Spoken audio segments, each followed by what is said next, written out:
Am I the only one who sees that Lori Vallow Daybell is probably gonna get away with murder? In tonight's video, we'll be dissecting the opening statement of Lori Daybell's long-awaited trial. I expected so many shocking revelations from the prosecutor and the defense, and unfortunately, there weren't that many, which makes me really nervous, but I am going to share a few with you. Lori is being charged with murder and conspiracy to commit murder for 3 people, her 2 children, Tylee and JJ, and her current husband's ex-wife, Tammy Daybell. We've been waiting a long time for this trial, friends. It's been a couple of years. And so much has been released to the public about discovery. So people like me who have been following the case on Reddit and YouTube,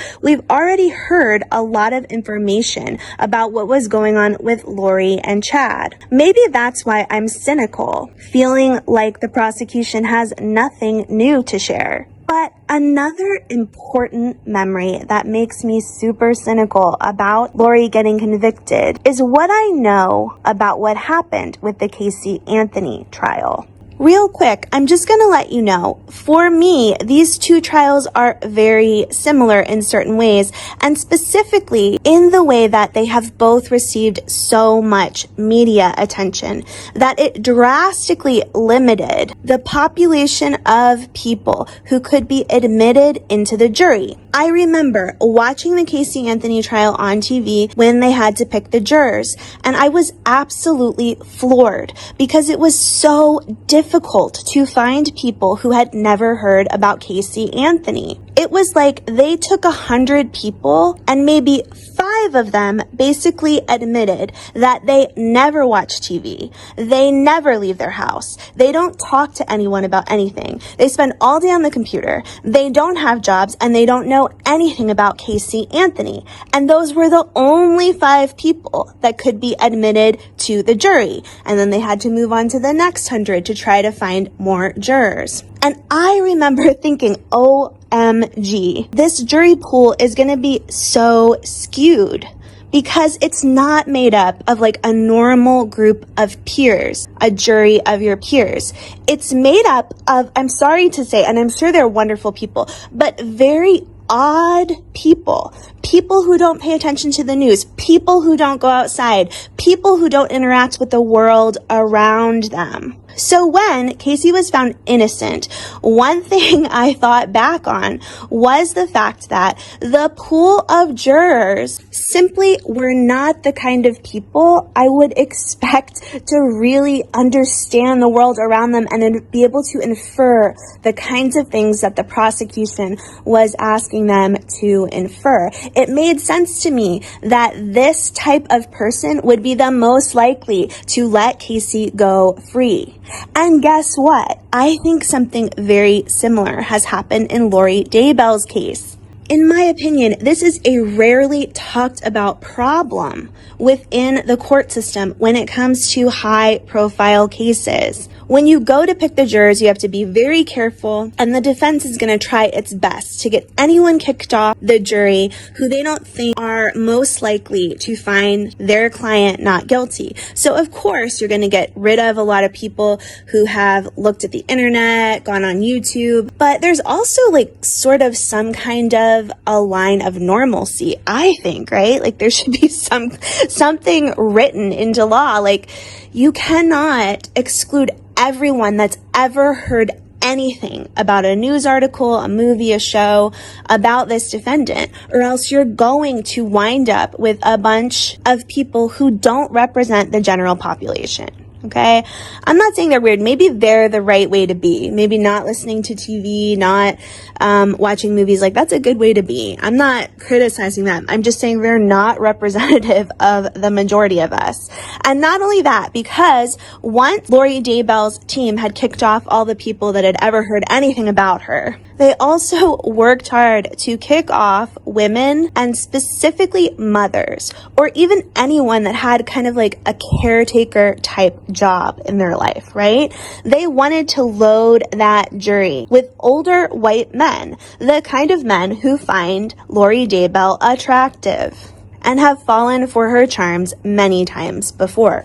Additionally, it's common that in criminal cases like this, the jury selection will tend to move towards people who are retired or they may be stay-at-home parents because the court is asking them to take basically like 2 months off of work, and not very many people are capable of doing that. Again, this skews the jury pool. For Lori's trial, 1,800 people were called for jury duty. They had to fill out a 20-page questionnaire. Out of the 1,800 people, 150 potential jurors were questioned by the attorneys, and after questioning, 42 jurors plus a few backups remained. Then on Friday, right before the case began its opening statements, the 42 people were whittled down to just 18. Most people were dismissed because the length of the trial was going to have a negative impact on their lives, or they expressed bias from media coverage. Ultimately, a jury of 10 men and 8 women will hear the case,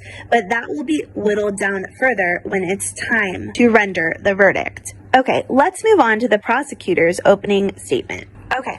One of the head prosecutors on Lori Daybell's case is Lindsay A. Blake, and it's been reported that she hasn't done a lot of high-profile cases like Lori's. I mostly found her underwhelming as I listened to her opening statements. It sounded like she was reading from a list of facts about the case, and much of what she said didn't really catch my attention. But, of course, this could also be purposeful in that the way she wants to sell this to the jury is to just lay out the facts and let them speak for themselves. So during the prosecutor's opening statements, there was only one pretty shocking revelation. She talked about how Tammy Daybell's new autopsy has determined that she died from asphyxiation. Before, when she originally passed away and went to the coroner, her cause of death was assumed to be from natural causes. But the new autopsy says otherwise. We kind of knew that was probably the case, or else they wouldn't be able to charge Lori with murder. But I do want to say that I feel like if Tammy Daybell was murdered via asphyxiation, it usually means strangulation, although they don't say that here.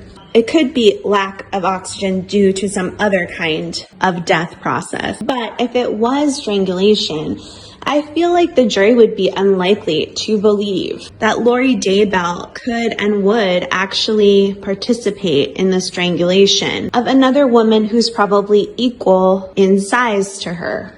So again, I have a lot of concerns about whether or not they will be able to prove any of the murder charges. The defense attorney's opening statement was so different from what the prosecutor had to say, and it surprised me in a couple of ways. Lori's veteran defense attorney, Jim Archibald, spoke low and slow during the presentation of his opening statement, and at first I found it pretty annoying. I was thinking to myself, why is he going so slowly? This is taking way too much time. He started by introducing himself and the rest of the defense team, and I was like, is this necessary? But guys, by the end of this statement, I was shocked to realize he had me, because he totally roped me in from the beginning by setting it up look, I'm a defense attorney. I work for the state. I'm getting paid by the taxpayers to represent Lori, letting us all know that it's not like Lori has a ton of money. Poor Lori, she's sitting over here needing a public defender. He's not some fancy kind of New York attorney from the big city. He's here having worked in this small area of Idaho his whole life. And not only that, but he knows that people don't really like defense attorneys, and that's hard for him. One time his house was bombed by someone who wasn't very happy with him for defending a human being in court. It took a little while for me to realize like how much this statement had kind of affected me, and I wonder if it would affect the jury. It's kind of like his way of warming them up to him. He knows he's going to have to talk about a lot of crazy things that aren't easy to explain. He'll have to justify like horrible photos of autopsy remains.